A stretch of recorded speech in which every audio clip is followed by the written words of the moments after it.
about how things are kind of going, and if there's any information that you wanted that you didn't get, or anything that you really enjoyed hearing about. So to start off with, we're going to do a little bit of introductions. To first off, I will be your primary presenter, and my name is Colette Tebeau. I am the pre-vet academic coordinator here at the University of Kentucky, which means I'm one of the pre-veterinary advisors. So I am housed in the Department of Animal and Food Sciences, like it says on our slide so far, but I help students across the university. So no matter what your major is, I get to help you. We also have a few other people here at the University of Kentucky right now. So I'm going to click over. Our next person of relevance is Lindsay Vance, who is our Center for Student Success Relations Manager. She's one of the ones that helped organize today and helps organize prospective student visits. So I'm going to let Lindsay pop off and just say hello real quick. Hey everyone, like Colette said, I'm Lindsay Vance. If you guys have any questions about admissions, scholarships, anything like that, feel free to direct them my way. Also, you see that my email address is there. So if anything college related, not pre-vet related, but feel free to send those questions to my email and we will be able to answer anything else for you. Nice that you all are here today. Okay, we also have a few actual University of Kentucky pre-vet students here that will also be fielding your questions kind of at the end of the presentation today. So we have Maya Fuller, who's representing our animal science department. Hi everyone, I'm Maya Fuller. As Ms. Tebeau said, I'm animal sciences. I'm a junior here at University of Kentucky. Okay, we have Amber Dotson, who is representing our agricultural and medical biotechnology major. Hello, my name is Amber and I'm a sophomore this year as part of the ambassador team majoring in agricultural and medical biotechnology. And then we also have Kennedy Hooch, who is representing our equine science and management degree. All right, hello everybody. Like Ms. Tebeau said, my name is Kennedy. I'm an equine science and management major and I'm a junior here. It's nice to see you all. Thanks, guys. Okay, so just a few things with how we're going to run today. Just because I like to talk a lot, I'm going to have Lindsay moderate for me. So she is going to watch the chat. If there's something I say that you find either a little bit confusing or you'd like more information on or some clarification on, please feel free to write a question into the chat. Otherwise, we're going to keep you guys muted for the time being, and then we are going to open it up for all sorts of questions at the very end of the presentation.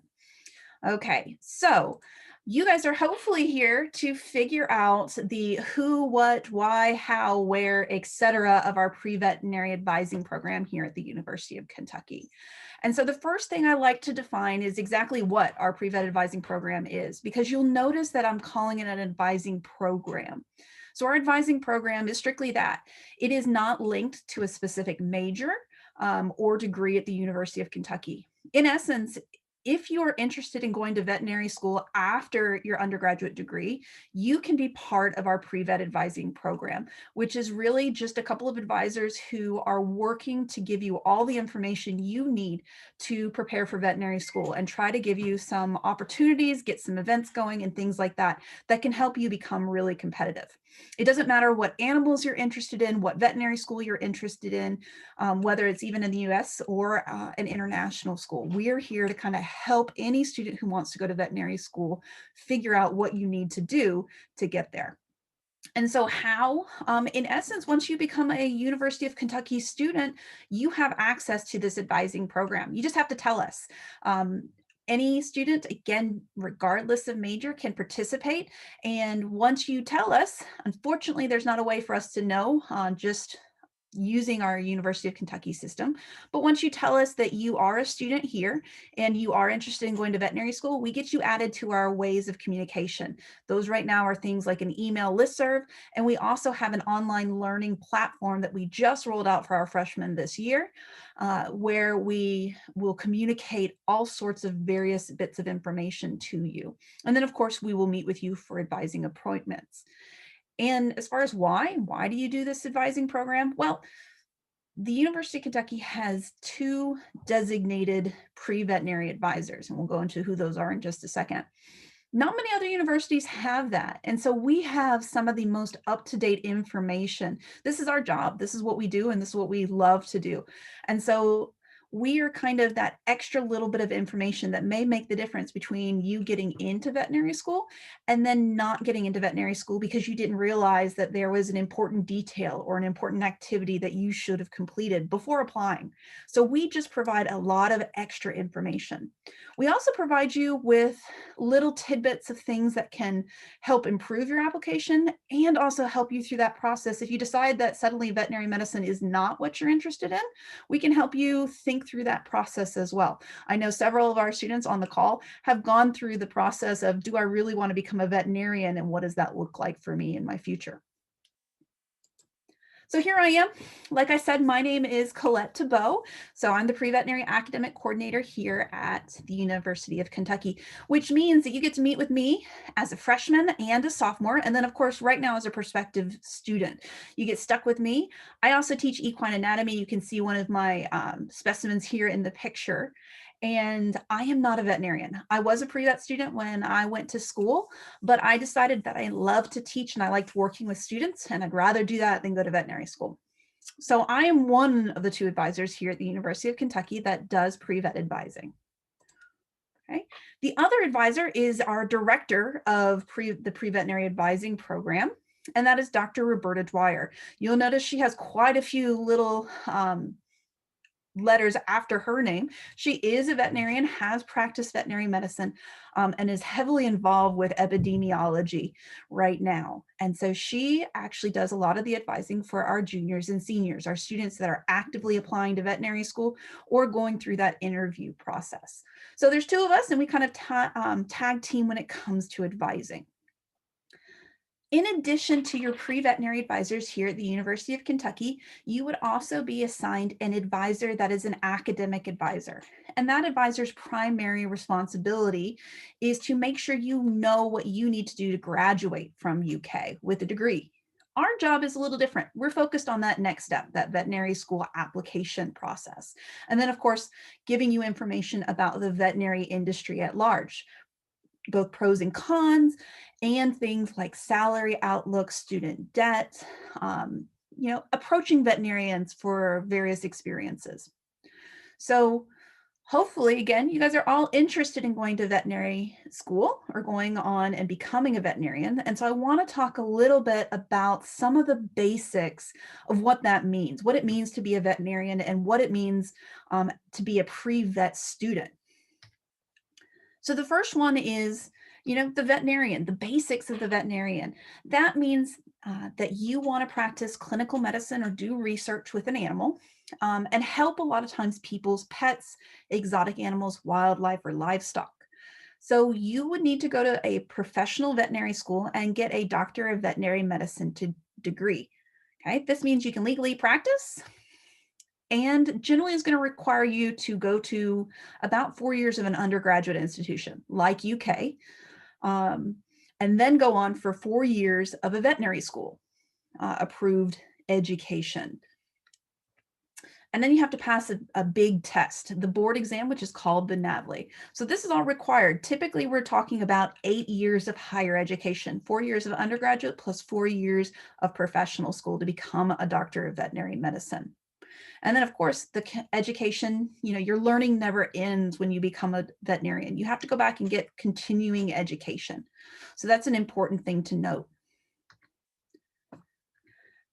We encourage all of our students to go to what's called an AAVMC school, which is an American Association of Veterinary Medical Colleges schools.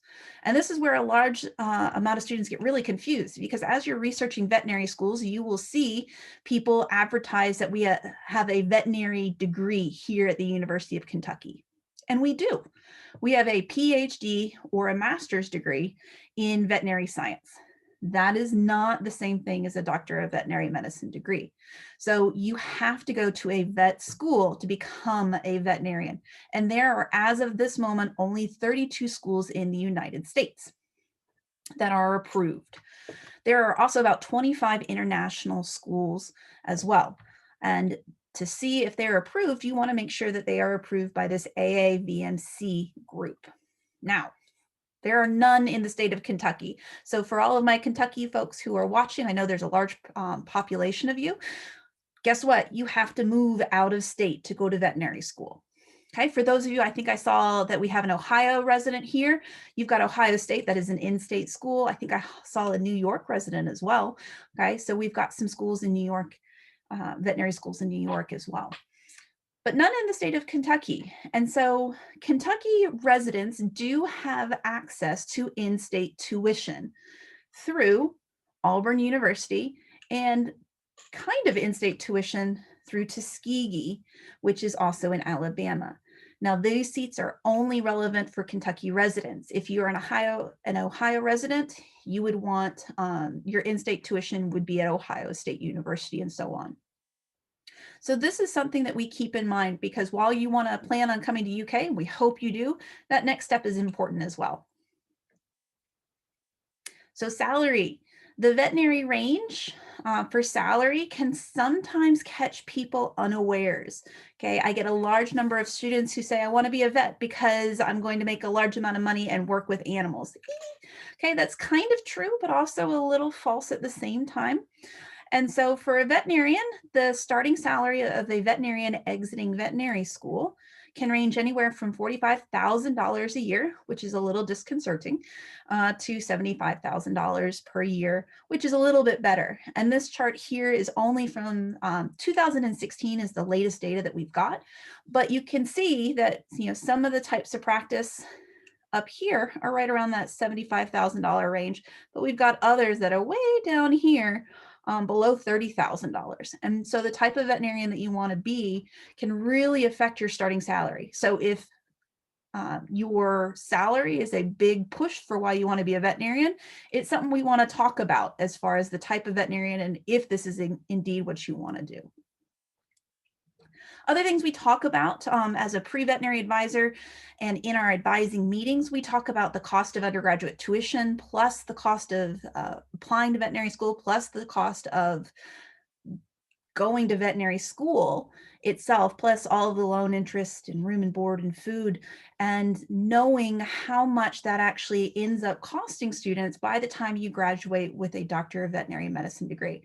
Now I'm going to take a moment because I want to see, does any of my volunteers, anybody who's here watching this presentation, want to venture a guess of how much the average debt for students graduating veterinary school is? Anybody want to guess?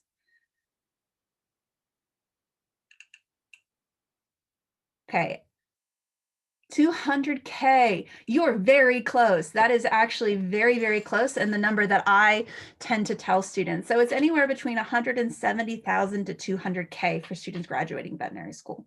So early planning is really important to you as a pre-veterinary student. So things like scholarships, which UK offers a lot of, as well as in-state tuition versus out-of-state tuition. And a lot of these things are things that are going to be really important things that we talk about during our advising appointments. And then, of course, we want to talk about things like what happens after veterinary school. Do you want to go on for further schooling and get a specialty degree? Or do you want to go straight into veterinary medicine? And if so, what type? So these are all conversations that we want to have as an undergraduate student so that you are going to be as prepared as possible for veterinary school. So I've gotten all the scary stuff out of the way, hopefully early on, debt, timeline, all of that stuff. So now we kind of want to talk about what sort of stuff do you still do you need to do to become a veterinarian? What are stuff that we talk about for our undergraduate students? And then as a high school student, what sort of stuff do you need to do to help prepare yourself for college? So, you know, what is typically required? We've got things like prerequisite courses. So every veterinary school is going to have a list of classes you have to complete. We're going to have GPA requirements. Okay, GPA is required for you a lot of times to get into an undergraduate institution like UK, but it's also going to be important for going on to veterinary school. The GRE. Okay, anybody, I see a couple people on camera, but lots of you aren't, so feel free to give me a thumbs up or a hand wave. Anybody taking the ACT or SAT at this point? Everybody had fun with that, right? It was a wonderful thing, good times? No, nobody has fun taking standardized tests. The good news is hopefully you're not having to do that anymore, the ACT or SAT. Bad news is for vet school, you may have to take another standardized test. Yay! Experience, which is the fun stuff, is the hands-on stuff that we want you to do to then get into veterinary school. And then guess what? Somebody has to tell the veterinary school that you are going to be a worthwhile veterinarian. You actually also have to have good writing skills. There are essays on your application. For those of you who are like, I'll never use my writing skills ever, guess what? You will. So you'll need to learn how to write a decent essay. And then, of course, interview skills. And so we're all about kind of pivoting right now. It used to be in-person interview skills. Those are essential, and they're still essential. But now we're having to figure out how to be personable over things like Zoom, which is a whole new set of skills to learn. So for prerequisite courses, these are specific classes that you have to participate in to then have a chance of getting into veterinary school. You know, I always get asked, do you have to be a specific major to get into veterinary school? Okay. What do you guys think? Yes, no, thumbs up if you think you have to be a specific major? No. Okay. You kind of saw a little bit when I introduced the 3 students that are here visiting. You do not have to be a specific major to get into veterinary school. Okay. It's not a requirement. There is not actually a pre-vet major at the University of Kentucky. So we do have our students here representing the 3 most common majors that students will choose to get a degree in, which is animal science, our equine science and management, and our agricultural and medical biotechnology. Those are the 3 most popular majors. And we'll also have students who major in biology as well over in the College of Arts and Science. However, we have students who decide to major in things like dance. We've had a dance major get into veterinary school. We've had business majors get into veterinary school, engineering majors, chemistry majors. So it truly is up to you on what degree you want to pursue while at the University of Kentucky. However, I say that with a little bit of a caveat because there are going to be certain classes that you have to take, right? Classes like chemistry, okay? You generally are going to have to take the equivalent of 2.5 years of chemistry. That's a full year of general chemistry, full year of organic chemistry, and biochemistry. Biology classes, so general biology, genetics, microbiology, cell biology. Physics, yay, physics classes, whole year of physics, calculus level math. And then sometimes we add in things like nutrition or physiology or even medical terminology classes in there as well. These are the sort of classes that are required by veterinary schools a vast majority of the time, which means things like dance, while a great major, may be a little bit more difficult to complete because the classes that you need to take for veterinary school are not included in those majors. That's a lot of times why our students stick with science majors instead. Now, that being said, you don't get out of the humanities and the fine arts and the writing classes. Those are also required by veterinary school. Okay, so I'm going to take a deep breath because I talk really fast and a lot. And does anybody have any questions so far? Okay. Anybody know which of these classes gives students the hardest time?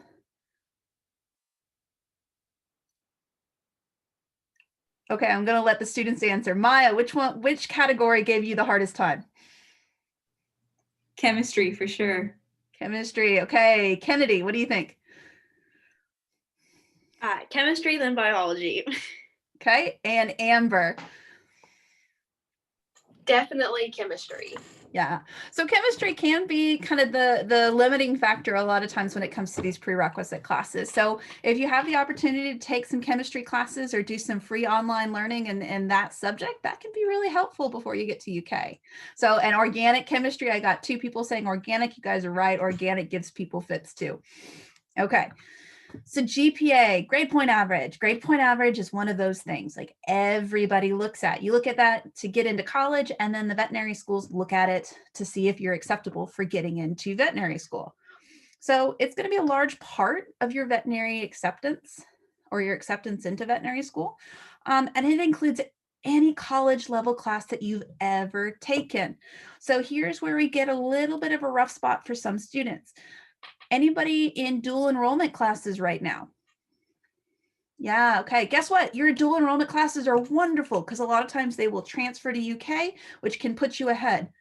But the negative of that is, man, you want to do well in those classes. Dual enrollment classes, if you get a college credit and you get a grade, that grade is going to go on your veterinary school transcript. Even if you apply, even if you do 4 years of undergraduate at UK, your community college or dual enrollment classes as a high school student will still count towards that application. So you want to get really good grades in those dual enrollment classes. So if you are worried and still want to kind of work towards college classes, but you're like, oh, calculus is the worst thing ever, I'm not sure I'm going to pass it, take an AP course. AP courses are no harm, no foul. You can still get college credit without getting a grade. So that's a really nice kind of thing to think about. The other thing is that for vet schools, we talk about a whole bunch of different types of GPA, and we'll get into this a lot more during actual one-on-one advising sessions, but there's overall, which is everything, including your high school dual enrollment classes. There's science, there's your last 30 hours, your last 60 hours. So there's lots of different ways that veterinary schools will assess your grades to see if you're going to be able to keep up with the vigorous classes that are required for veterinary school. Okay. So the next one is that standardized test. Yay, if you guys just got through or you're looking forward to either taking the ACT or SAT, or you've already taken it once, or hopefully you're done with it, wherever you are in the grand scheme of things, the good news is that, the GRE is a very similar sort of test. So hopefully that's good news for all of you. But if not, the GRE is actually starting to fade away for veterinary school requirements. So there is a hefty chunk of veterinary schools that no longer require the GRE, but there's also a hefty chunk that require it. So depending on your situation, you may be able to improve your chances of getting into veterinary school by taking and doing really well on the GRE. But if you standardize test poorly, we can still find a veterinary school that will hopefully still be a good choice for you. So it's required by most, but not by all. And really all I need to tell you is a standardized test. Imagine the ACT or the SAT kind of on steroids. And that's what you're looking forward to. Everybody's so excited. All right.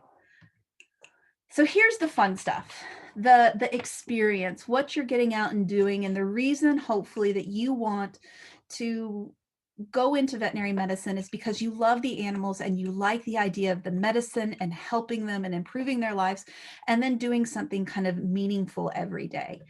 And so the experience is hopefully the thing that is really going to draw you into the veterinary industry, or at least help you decide if this is 100% for you or whether you need to choose a different career option. So experience is mandated. You have to get experience in the veterinarian field before you apply to veterinary school. Okay. Has anybody worked with a veterinarian before? Kind of give me a thumbs up or raise your hand or something if you've worked with a veterinarian before. Okay, if you haven't as a high school student, that's no problem, especially in the COVID pandemic world we're living in right now. It's really hard to get in and do any kind of shadowing experience with a veterinarian. But know that by the time you apply to veterinary school, which is before you start your senior year of college, you have to get out and do some work with a veterinarian. That's shadowing, volunteer, or paid experience in a veterinary clinic. Ideally, you're getting experience in a wide variety of different veterinary clinics with a wide variety of different species. Does anybody want to venture a guess of how much? Feel free to throw it in the chat. Give me a number of how much experience you should have by the time you apply to veterinary school. Feel free, any number, 10, 5,000, what do you guys think? Okay, I've got 30 hours. Any other guesses?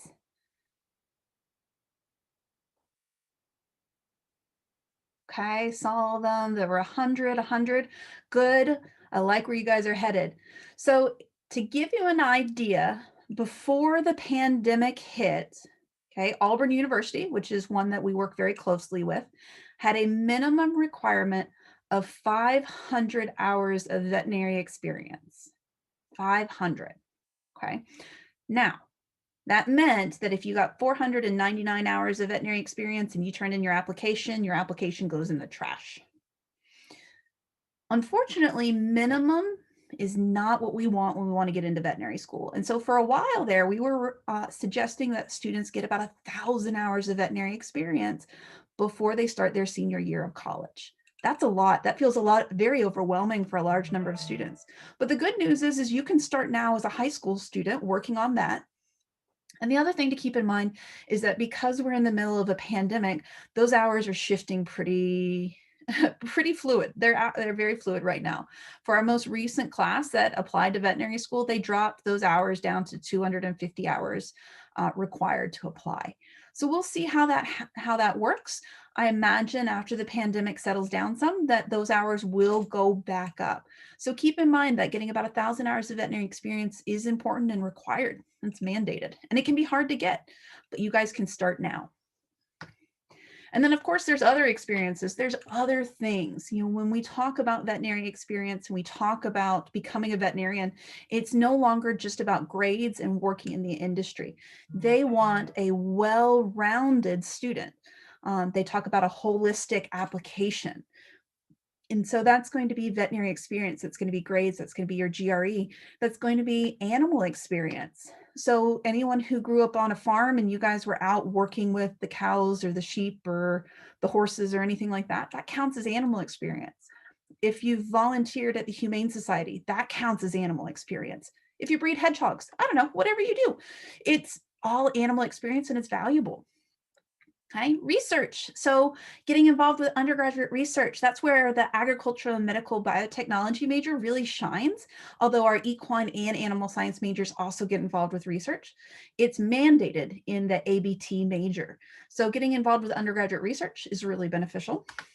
Doing volunteer leadership activities, extracurriculars. So being active, they want to see that you guys are out and involved and not sitting at home watching Netflix. Although, you know, most of our states at this point are saying stay home and watch Netflix rather than go out in the middle of the pandemic. So we got a little flexibility right now.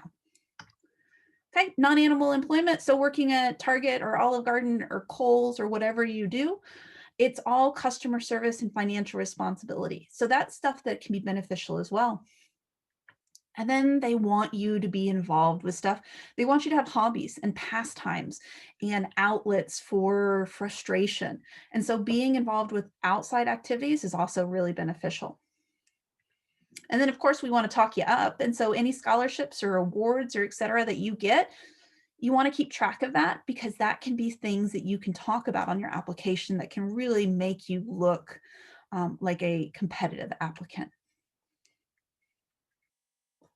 Recommendations are huge. So for most veterinary schools, they're going to require about 3. One has to be from a veterinarian. So not only do you have to get veterinary experience by going out and shadowing, but you have to get to know a veterinarian well enough that they're willing to write you a letter of recommendation. Without a letter of recommendation from a veterinarian, you're not going to veterinary school.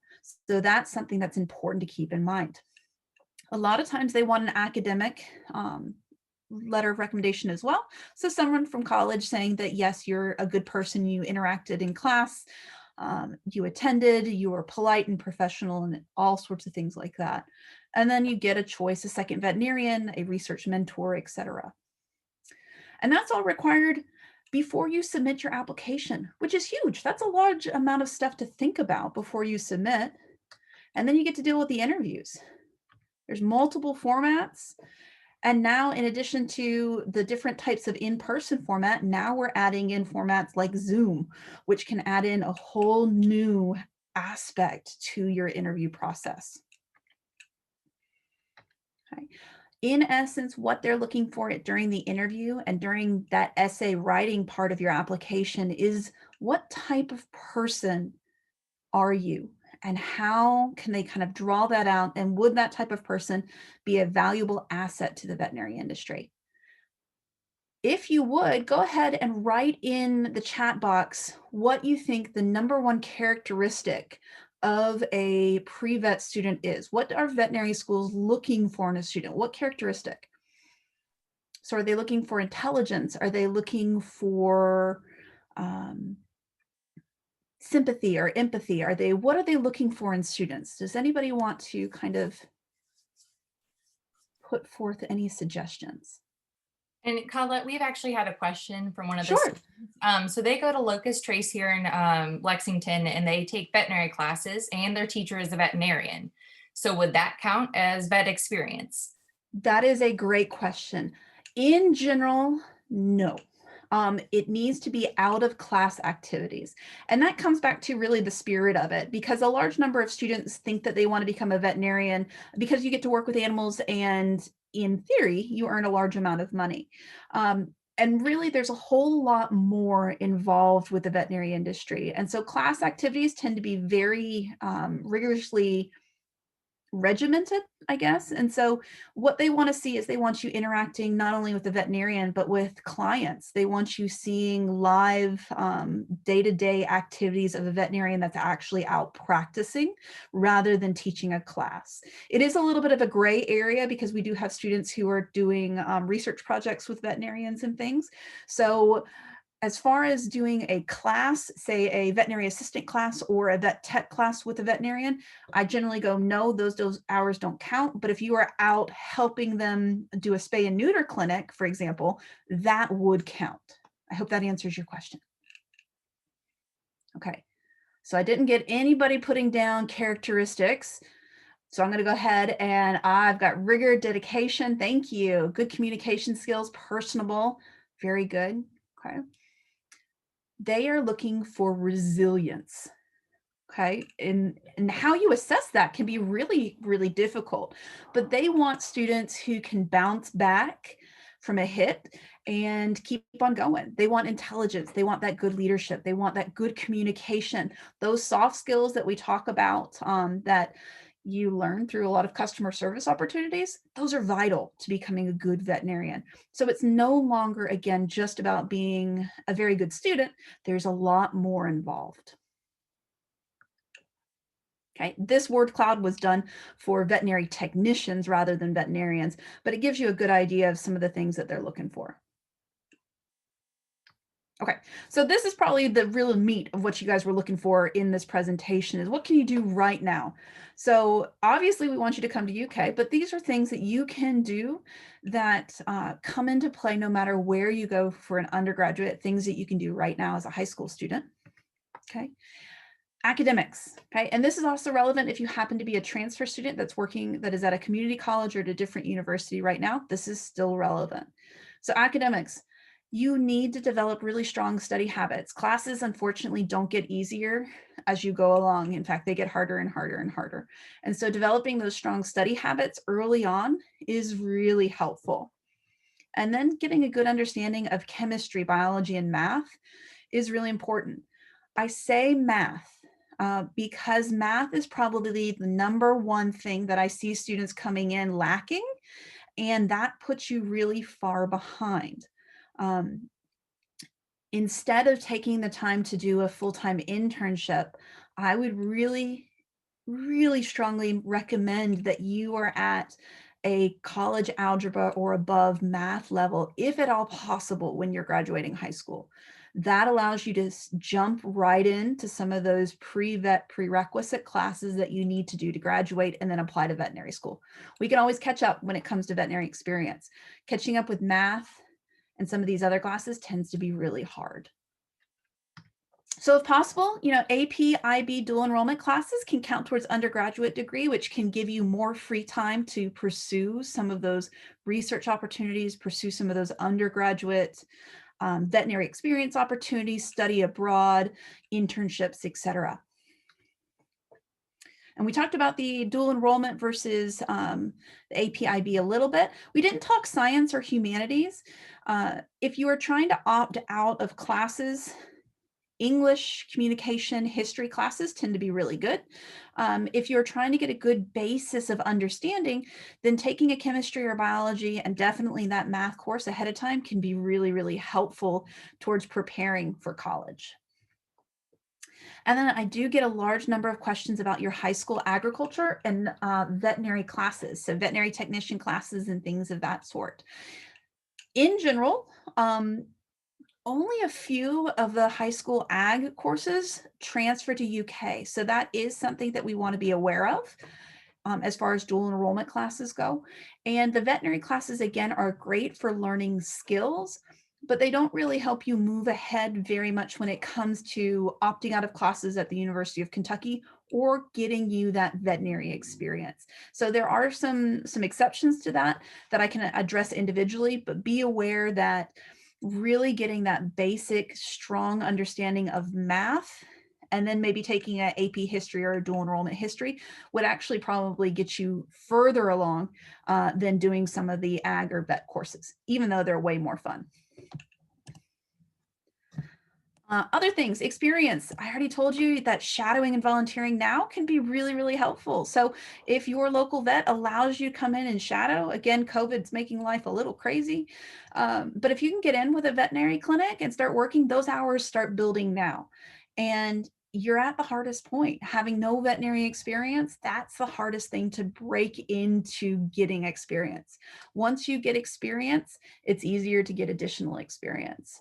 And then it's easier to get additional experience. And then hopefully you get to the point where, you know, you're spending time at the veterinary clinic and they're paying you to be there, which is awful handy if you have to be there. Getting paid is really useful. Hey, Colette, we've had another question. Yes. So Sarah is taking dual credit classes with Murray. So she was interested in knowing how those credits might transfer to UK. Good question. So some of them do. There is an AGR class, animal science class at Murray that does transfer over if you are going to be an animal science major. Otherwise, it would only transfer as kind of a general education credits and not really very useful. There are a couple other general classes that may or may not transfer. Sarah, you are welcome to email me those classes and I can tell you how that would work for transferring into UK. Other extracurriculars, so getting involved, you know, it's things that we want to just tell you is get used to getting involved, get used to being in company, take on those leadership roles. All of that stuff is really, really helpful in high school, not only for applying to veterinary school, but it's also really helpful for applying for scholarships at the University of Kentucky. And that's how you keep prices down. That's how you keep your student loans down and things. And then, guys, I want you to start recording what you're doing now. If you're anything like me, I don't remember what I did yesterday unless I write it down. And when you get to veterinary school application time, you may be trying to record and recall things that you did 7 years ago. And so if you are recording now and keeping up with all that information, that can be really, really helpful towards things like filling out and writing up a resume, towards applying to scholarships, and then of course, eventually applying to veterinary school. So this is kind of what an example of recording veterinary experience hours. I get a lot of questions of, do I have to have the veterinarian sign off on those hours? And the answer is no, you don't. But you do have to have excruciating detail about your veterinary experience. Where, when, how long, what's the contact information, who was it with, etc. on those veterinary experience hours. Okay, so I put this joke up a little bit because the biggest thing and the biggest emphasis I can say about the veterinary industry is that you've got to understand that the veterinary industry requires the love of, you know, animals, which is, you know, nobody comes in my office and wants to be a pre-vet student and says, I hate animals. It doesn't happen. Everybody wants to become a veterinarian because you love animals, but there's a lot more involved. And so loving the animals and the science behind it. We talk about physics because that's all angles and how animals move. We talk about chemistry because those molecules and how all that works together. That's why our medicine works. We talk about biology because that's how our animal functions, is basic biology. So you've got to understand that to then be successful in the veterinary industry. And then the final thing, which can be the kicker for some people, is you got to love people. It is a client-driven industry, and you're dealing with people's fur babies, and you have to be able to deal with people, the good, the bad, and the ugly. And so that's kind of the trifecta that I want students to know about the veterinary industry before even becoming a pre-vet student. So, you know, rolling right along back to UK and what we can do to help with this. You know, there are 2 pre-vet advisors, I'm one of them, right, at UK, and it's our job to really help you figure out how you are going to be the most competitive applicant to veterinary school possible. Being a big organization, we have student clubs of every level. And, you know, we have the pre-vet club, which is large and active, but it doesn't mean you have to participate in that one. You can find your people and participate and do the leadership and be involved. So extracurriculars and student club activities, they exist at UK in a wide variety of diverse experiences. You know, Lexington's great. We're supposedly the horse capital of the world. Yay. And so there's a large number of veterinarians in the area within Lexington, and equine veterinarians especially, that are within driving distance, which is going to give you a greater opportunity for shadowing and volunteering and interning and doing paid experience while you're going to school. And so that's a really helpful thing to have as well. And then, of course, the final thing as far as UK, well, not final thing, I guess, but one of the important things is that the large university has a large amount of support. So you'll find as a pre-vet student that you are going to hit a class at some point, even if you've had it very easy so far, that you're going to need help. And so the fact that UK is a large college, but also has some small college feel, is going to be really helpful to getting that support that you will need to be successful. And then especially in the College of Ag, I can say that we have a dedicated group of faculty and staff. Our teachers, our staff, our students, we all try to help each other. And so it's really nice to kind of have that environment to prepare for veterinary school. Not a cutthroat environment, hopefully helpful environment. And then some fun facts.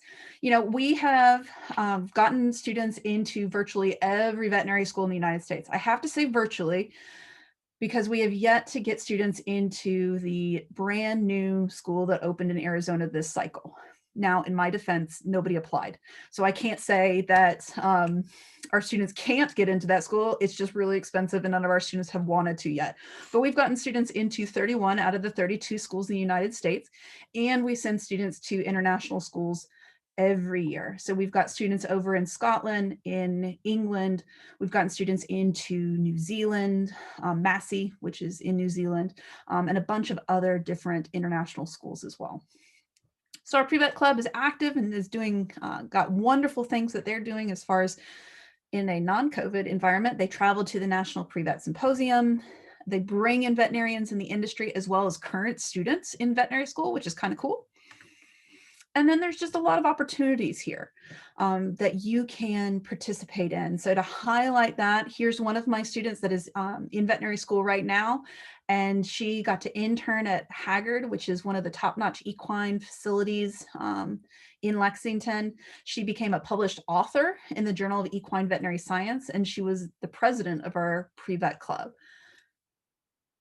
And then our second student got to do a lot of research with horses in their nutrition. She also did some work with a local equine podiatrist and with the Kentucky Horse Park, which is kind of a neat opportunity, as well as participating in a research club. So lots of different directions that our students can kind of go into. And I'm going to finish up with, because we did not get into a lot of information when it comes to the majors and what the majors can offer you at the University of Kentucky. I did want to highlight that there are some upcoming open houses, virtual events that are going on that you can investigate for some of the majors that we've talked about, where you can get additional information. And then I am going to just leave it here. So here's our pre-vet website. This is open access for all. You can go find additional information on our program, what we've got going on, some additional fun facts, as well as contact information and things of that sort. And then of course, you are always welcome to reach out to me and ask any questions that you may have. So Sarah, that would be a great place. Shoot me an email at that colette.tebeau@uky.edu, and I will definitely get back with you as far as that dual enrollment credit. And so that's my presentation. So now we're going to open it up and let you guys ask any questions you may have. Anybody? That's a lot of information. Very quickly, I'm out of breath. Does anybody have any questions they have for me at this point? Feel free to unmute and ask them if you have any.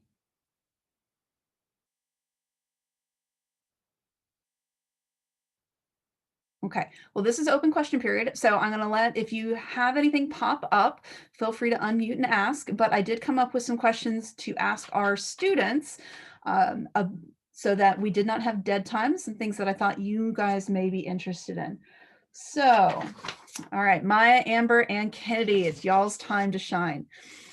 So the first question is, what has been your favorite thing about being a student at the University of Kentucky? So it doesn't have to be a pre-vet related activity, but Maya, we'll start with you. I think my favorite thing overall about being at a larger university like this is just being able to meet all different sorts of people. I've met people from all over the country. There's plenty of international students as well. And then, getting to know people that are outside of my hometown. Great. Okay, Amber, you're up. I think that my favorite thing that's really come forth during the whole pandemic thing we've got going on right now is that our university is so understanding of all of our circumstances, and they've made provisions to make sure that all of us are comfortable during this time. All of our professors are being especially understanding, and overall just the climate of feeling like you're in a small place even when you're in a big one is really something that I can appreciate here. Great. Okay, Kennedy. Perfect. Well, I couldn't agree more with Amber and Maya. All of their points are very valid and true, but I would say that one of my favorite things are getting to work with an industry professional. So I'm an equine major, and I've loved getting to know all of our professors. They're all actively involved within the industry, and they're so willing to point you in a direction. If you have any questions or would like to work with someone, they know basically everyone, and they're so willing to introduce you to those people and get you involved where you think you need to go. Great. Does anybody have any follow-up questions based on that? Let's see here. Okay, Brian, I see your question that you've attended a community college and this is your first semester at UK. Since you completed most of your prereqs at a community college, how will that affect that they look at your coursework? Long story short is that actually taking some of the prerequisites at a community college is perfectly acceptable. So your general chemistry, your general biology, any of your general education, such as the English, the math, things of that sort, those are all perfectly acceptable to take at a community college. Things like organic chemistry, physics, or microbiology or cell biology, some of those upper level courses, they do prefer to see at a four-year institution. And so that is something that we'd want to check out and check to see what your transcript looks like and see if we need to kind of alter any of that. But in general, taking it at a community college is no harm, no foul. And veterinary schools appreciate that sometimes you just need to save that bit of money, or you took it as a dual enrollment, which is beneficial as well. Good question. Okay, and we had another question about the hands-on experience that you get with the animal science major. And Maya, as an animal science major, I'm going to let you answer that question. So as an animal science major, it actually is required for you to do some sort of experiential learning. So in my case, I did a experiential learning with another one of the professors here who teaches Animal Science 101, and I worked as a TA for her class. So that's what I did for my experiential learning, whereas you can take it a lot of different directions. You can go and do an internship. You can turn your hours that you're working at a veterinary clinic into an internship, which is a really good option, since you have to get those anyways. And, take it in all different directions. And then it also counts for course credit, which is a really nice GPA booster normally as well. Hopefully that answered that.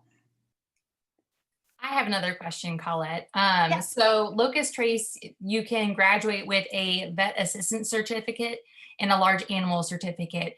Are you able to kind of explain what those are and maybe how those are different from other certificates or really even becoming a vet? Great. Oh, yep. Good question. So when we talk about the veterinary industry, there's actually kind of three levels that we talk about. So the top kind of level is being that veterinarian itself, which is almost like being a human physician. So it's the person who can prescribe medicine, who is overseeing everything, that can complete surgery. The level below the veterinarian is typically called the veterinary technician or the veterinary technologist. And these are, I want to say, kind of the equivalent of the nurse in human medicine, but not exactly. The veterinary technician licensing is typically a 2 years associate's degree, and there is a veterinary technologist program that's a 4-year degree. So University of Kentucky does not offer either of those. Primarily because those classes are very much hands-on, learning restraint, learning how to place a catheter, learning how to do a vaccination, which is very beneficial, but is not what veterinary schools are looking for as far as prerequisite questions. It's a great experience and a great thing to have, but not required and not on the prerequisite list. Those people are also making anywhere from minimum wage to about $18 an hour is that veterinary technician kind of salary.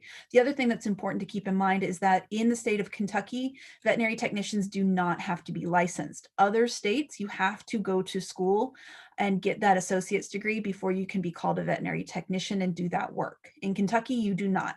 You can be trained in-house by the veterinarian you're working with, which is what a large number of our students end up doing, is working as a veterinary technician where the veterinarian they're working with trains them in all of those skills. That next tier down is that veterinary assistant. And this is a new type of program that is offered by schools like Locust Trace. A large number of high schools are starting to offer that program. And it's kind of an intro into the veterinary industry.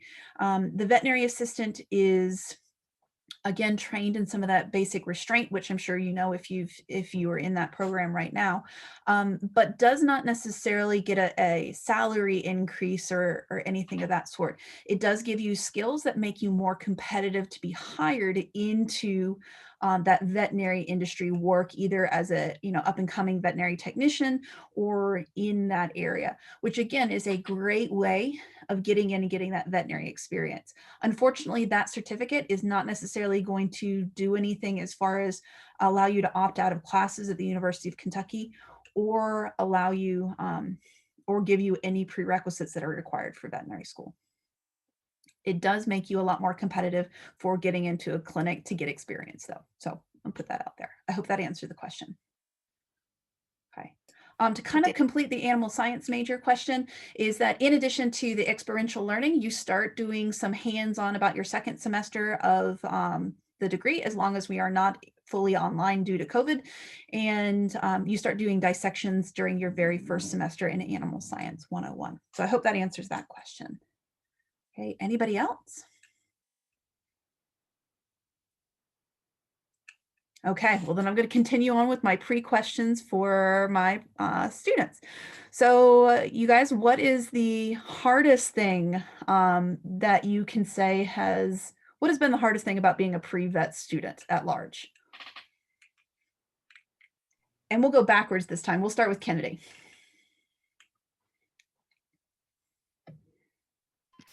Sorry, I was typing a question. I would say that the hardest part about being a pre-vet student for me would be not comparing myself to others. And so as we kind of mentioned before, a lot of students will come in with all those hours and experience, but I had to tell myself and understand that I'm on my own journey and this is my own path, and that not comparing myself to others was a big hurdle for me. And now that I understand that this is my own journey and I'm doing this in my own pace, I feel much better as a pre-vet student. All right, Amber. I think for me, the hardest thing was the emphasis that's always put on the future. We're always thinking about that big end goal, vet school. And so when you're looking that far ahead, it can sometimes be hard to be grounded and focus on what's in front of you.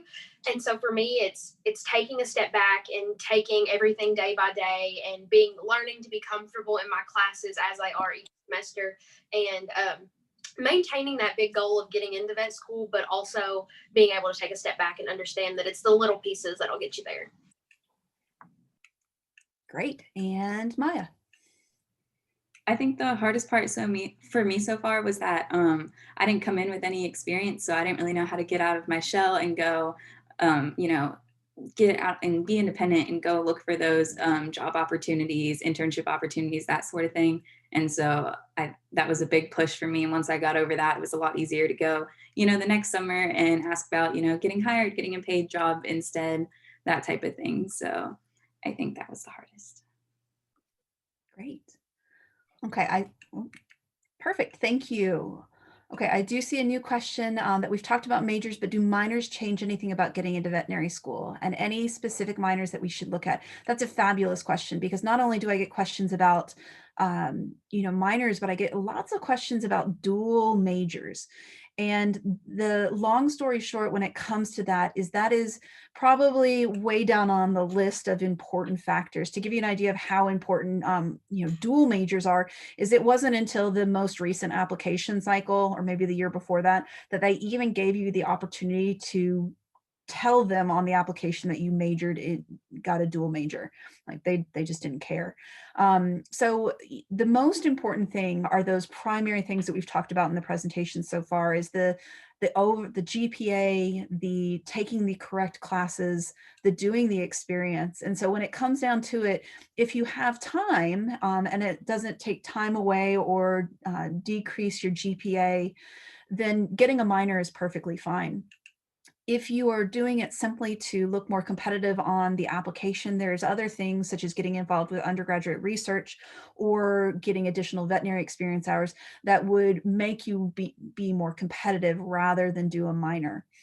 Now, that being said, we want you to enjoy your time at the University of Kentucky. We want you to get the classwork and things that you want. So our students do minor, the most common one being a biology minor, but we also have students who minor in business, in wildlife is a very common one. Some things like that. So it really kind of depends on you and what your interests are. If you bring a whole bunch of dual enrollment classes or AP credits, and then how your time management skills are. Can you take extra credits a semester, or do we need to stick to kind of the average credits so your GPA stays up? Good question. Okay, so I've got one additional question, and that will get us to the end of our event today. And this is the last bit. Okay, so ladies, what is one bit of advice or one bit of information that you wish you had known as a high school student, or that you would give the students on the call right now? And I'm going to mix this up and have Amber go first this time. All right, so I think that before I came to the UK, I really would have appreciated knowing that we do not, like when you come to college, you do not have to have everything figured out. And by the time I graduated, I thought that I had my life planned to a T. I knew exactly what I was going to do, the classes I was going to take, and I was excited to start checking points off my list. But when I finally got to school here, I finally realized that that is not how it would work, and things are constantly going to change. So I wish that someone would have told me to not stress about having all my ducks perfectly aligned in a row before I got here, and let me know that everything is going to change anyways. So it's okay if you don't have everything figured out. Great. Okay, Maya, go ahead. I completely agree with Amber on the you don't have to be perfect front. That was a big one for me. And then another thing is that I wish I would have thought about going pre-vet sooner, like you all are now in high school. I kind of decided it right before I started at the University of Kentucky, a little bit late. And I think just reaching out, whether you can get a internship, a job shadowing opportunity, or if you just have a family friend who's a vet, and just talking about the profession, making sure that's something you want to do, what their daily life is like. I think that would have really helped me solidify my decision. Ann Kennedy. Yes, absolutely. So going off of maybe what I said a little bit earlier, I wish that I knew when entering UK was that we are all on our own journey, and there is no exact way on how to do this. There's things that we need to get done, but you can all do this kind of on your own pace. And like Amber said, you do not have to have your ducks in a row, and you can work on them and figure them out and put them into row as you grow and expand a little bit as an individual. Right, and I'm going to stick my 2 cents in here as well. As a pre-vet advisor, kind of the number one thing that I want you guys to think about is coming into college is a great transition. And so the big thing is that you don't have to do it all by yourself. Is that if you get stuck, if you're lonely, if you're having problems with the transitioning, if you're struggling in a class, is that there's a lot of resources out there, whether it's going to our study or going to our general chem learning center or talking to your advisor or a fellow student, is that nobody has to do this by themselves, and that it's okay to ask for help. I have a large number of students who are perfectionists and who want to do it by themselves. Keep in mind, you don't have to, and it's perfectly okay to ask for help. And that wraps up. Lindsay, did you have any parting things that you wanted to state at this point? I think I'm good. Caroline did add one other question. I'm not sure if we have time for it or not. She was interested in learning about the overlap between the animal science and equine science and management degrees. Great question. So the overlap between animal science and equine science degrees, there is a large amount of overlap. Those are probably the two majors that overlap the most, that I'm most familiar with. It is still require you to do separate classes. You do have to do separate internships or enrichment projects, for example, 2 different capstone classes, things of that sort. And so while there is some overlap, there is still a pretty extensive amount of extra work to do when it comes to animal science and equine science and management. So again, it's one of those questions of balancing act, is can you do that and still get your veterinary experience and still do your research? Or would it be better to focus on one rather than dual majoring? And the other question becomes why you want to do it. Again, if it's to look good on your application, it's not necessarily recommended. If you're doing it because you're passionate and you want to learn about horses, and you want to learn about some of those livestock animals and you just can't really choose, then that's okay. It's okay to double major or dual major and get experience in both. That is perfectly fine. What I tell students is kind of a final thing is, again, since veterinary schools don't care about the major specifically, what we want you to think about is what major is going to prepare you most for whatever your future career is. If it's veterinary medicine, that's great. If it's not, and it may not be, what else can you do that would make you happy? What classes are you going to enjoy the most? What is going to give you the most opportunities for moving forward? And so those are the things you think about when it comes to choosing a specific major or degree option.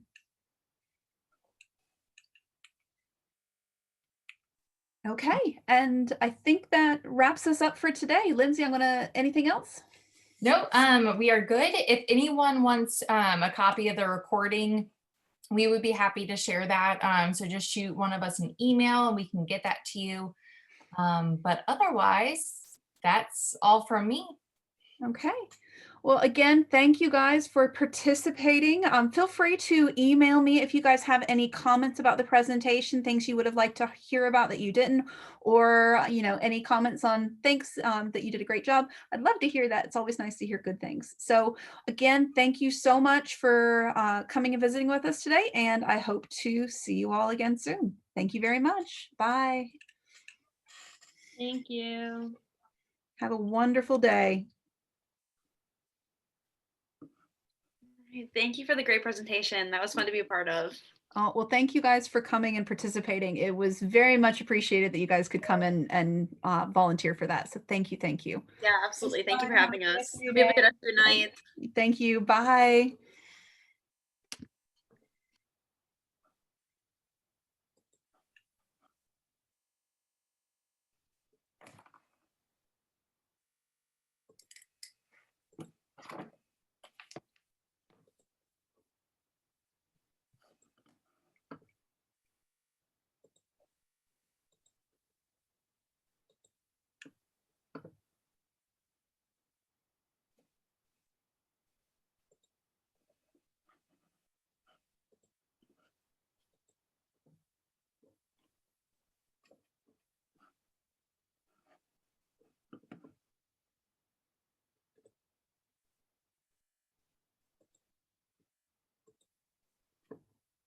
There we go. Okay. I was sitting there trying to remove the last people so we could do just a thing. And I'm like, yeah.